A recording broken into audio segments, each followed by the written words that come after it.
Nelson Mandela दक्षिण Africa की स्वतंत्रता के लिए शांतिपूर्ण ढंग से संघर्ष करते हुए 27 साल जेल में बिताकर रिहा हुए और रिहा होने के बाद 5 साल तक उन्होंने दक्षिण अफ्रीका की राष्ट्रपति के रूप में अगुवाई की।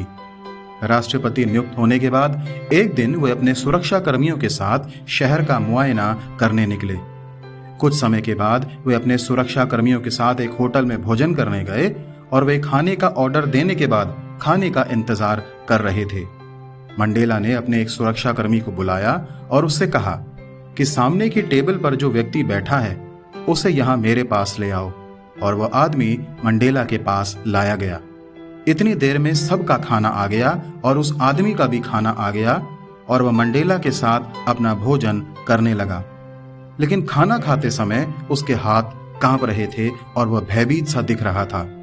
जब सब ने अपना खाना खा लिया तब सब चल दिए और वह व्यक्ति भी चला गया। भोजन करने के बाद एक सुरक्षा कर्मी ने मंडेला से पूछा, सर, आपने ध्यान दिया उस आदमी के हाथ खाना खाते समय कितना कांप रहे थे? लगता है उसे कोई बीमारी है। मंडेला ने कहा, उसे कोई बीमारी नहीं है। मैं जब जेल में था तो वह व्यक्ति मेरे कमरे के बाहर चौकीदार था और जब मुझ पर अत्याचार होता और मैं गिड़गिड़ाकर पानी मांगता था तब वह मेरे सर के ऊपर पेशाब कर दिया करता था। आज जब मैं इस देश का अधिकारी हूं तो वह यही सोच रहा होगा कि मैं भी उस पर अत्याचार करूंगा और इसलिए उसके हाथ कांप रहे थे। लेकिन उसे दंड देने का मेरा कोई इरादा नहीं है, क्योंकि बदले की भावना मनुष्य और देश दोनों ही बर्बाद कर देती है।